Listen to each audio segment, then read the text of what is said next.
I've waited for my husband for so many years, and I'm just getting mad, and I'm about to turn 40. There's a lot of stress on me right now. This is what you earn chasing the feminist delusion. Decades thrown away on fake freedom, now bitter, broke, and invisible at 40 with no man willing to claim you. Or you could just be with someone who's on your level. But why? There's that too.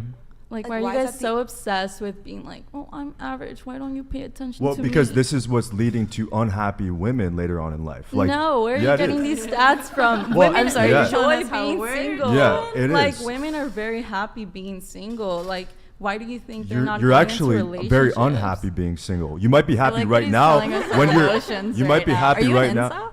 No, you might be happy right now when They reject reality. They crave the ease of their illusions. Too proud to accept, to face reality. Instead of considering his perspective, they erupt in anger, showing they'd rather remain blind than be guided. This is precisely what leaves them resentful as they grow older. So you know when you're 40 and your love life isn't great because at best your choice in men has been questionable, but you have a friend that's in a similar position, so you don't feel quite so bad about it. And then 6 months ago, your relationship ends, but she meets somebody, which is great. You feel really happy for her because she deserves it. You also feel sad for the loss of your relationship, the fact that you're 40 and single, still with no children. And then a couple of months down the line, you find out that your friend's new boyfriend is moving in. Then you find out that they're engaged, and now you find out that she's 8 weeks pregnant. And you so want to feel happy for her. But inside you feel so sad. Because even though you don't desperately want children, you know that at 40, you are running out of time, and soon you won't have a choice at all. They don't cheer. They mourn. They sob in silence because it's not them reaching milestones or holding their own child. Why? Because they spent their best years chasing ambitions and every handsome stranger, assuming love could wait. Now it's envy hidden behind forced grins and remorse they can't erase. 8 out of 10 women who are childless didn't intend to be childless. It's called involuntary childlessness. Around about 10% of women are physically incapable of having kids for a variety of reasons. 10% said that they actually didn't intend to have children, and that leaves a whopping 4 out of 5 who didn't have children due to life circumstances. That's the most common reason for it, and the most common life circumstance is leaving it too late to find a partner and then have kids. You break through that fertility window on the other side. These women who get into their 40s, who always intended to have a family, who realize that they now can't, they go to support groups, and these women are grieving for families that they never had, which is just brutal. Like, to think that you can grieve for something that didn't occur. Feminism encouraged them to pursue diplomas, wealth, and independence. Now they're weeping in therapy over the children they missed. They didn't truly choose to be childless. They put everything else first, labeling it as life choices, until biology declared it too late. You know what thought really scares me? That I think I'm too selfish to have children. There's like one day a week where I want like complete silence. I don't really want to talk to anyone. My husband does his own thing at night. I do my own thing. Like, I just want to take care of myself like one day a week. It's just my day. And when I have kids, if I have kids, that time is gone. The silence is gone. I'm 31. By the time my mom was 31, she already had me and my older sibling. So she already had 2 kids by the time she was 31. I'm 31, turning 32 this year, and I'm like, so I'm a teenager. So I'm too young to have a kid. I don't know. I'm scared. I'm sure there's so many people who are also scared between 30 and like 35 or 30 and 40 and are just like, do I want a kid? Is the world gonna blow up? Oh my gosh. At 32, she's distancing from her husband for space and calm, convinced children can wait. By 40, She'll be sobbing alone because her body won't answer and time has run out. That freedom she chased has become lonely nights and haunting regret.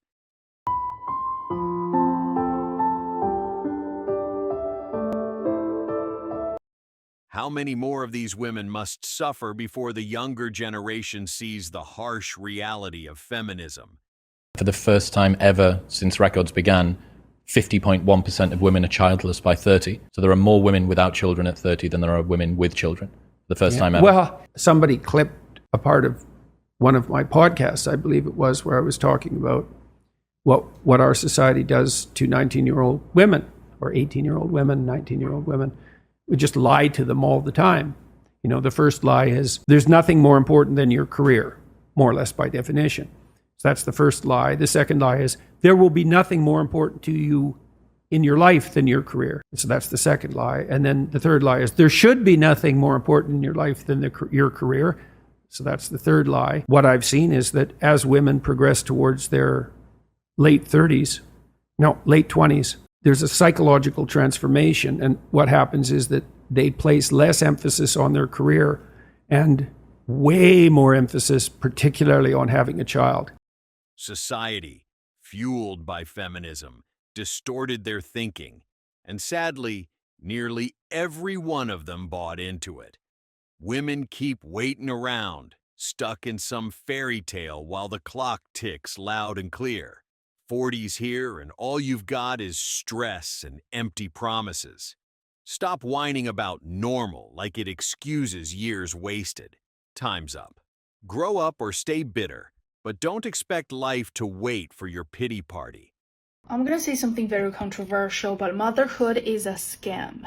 Too many women have been lied to and deceived by society about motherhood. Everyone is celebrating being a mother, it's secret, it's divine, but no one has told women how hard motherhood actually is. I'm not a mom, but I'm a daughter and a friend to many other women. I have seen my own mother and a lot of my other girlfriends sacrifice their lives to motherhood. So my best friend just had a daughter 2 months ago, and she told me, Jessie, I know you don't want kids. If that's your plan, stick to it. Don't change your mind. And mind you, my friend actually got support. So when the baby was born, for the first month, she got a nanny living with them, taking care of the baby 24/7. She didn't have to lift a finger except for feeding the baby. And now her husband's parents are living with them, cleaning, cooking. She doesn't need to do much, but still she told me it's exhausting and her body is starting to have all the low problems. And not even to mention she lost a great career opportunity because of this. So my friend works in this big Chinese company, top tier in the industry. Her boss really values her because my friend is really good at what she does and she's ambitious. So her boss wants to send her to the US to manage the North American business. So she only needs to stay in the US for 2 to 3 years and then return back to China. Immediate promotion to higher leadership position. So basically the rest of her life is set. You know, you don't need to work hard anymore. You can just lay back, chill, great money,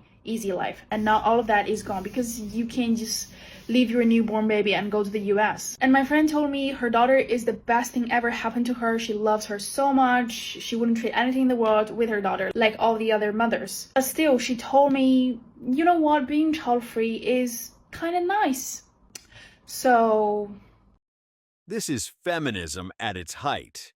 Women pursue freedom and self-fulfillment, chasing the feminist ideal. But by 40, that freedom becomes a cage. They shouted independence, yet cannot bear the quiet of the solitude they created themselves. She gets up and she says, Patrick, this is very hard for me to say this. And let me tell you why it's very hard. I said, what's that? She says, ever since in high school, I wanted to prove to men that I can beat them. So when I graduated high school and college, I opened up my salon. We do very well. I've made millions of dollars. My people and my work that work at the salon, they do very well for themselves. I drive a nice car, I have a nice house, I have money, I have millions. I don't worry about any of that stuff. You know what decision I made last night? I said, what's that? She says, I want a husband. I no longer want to compete with men. I need them. And I'm like, what? She's saying this in front of 2,000 people with her sister sitting right next to her. Wow. And now she's getting emotional. How many 65-year-old women do we have to hear saying that I marched with the feminist movement and I bought into the fact that men are the enemy? I've never been married. I'm alone and I'm miserable and I wish I would have never bought into that philosophy. Women push themselves to prove they don't need men, and later weep over their loneliness. Who will tell them? This is entirely the result of their own choices. Thanks for watching Alpha Male. Show us your love and support by liking, commenting, and sharing it with your friends. If you can financially support this channel, consider becoming a member. I'll see you tomorrow.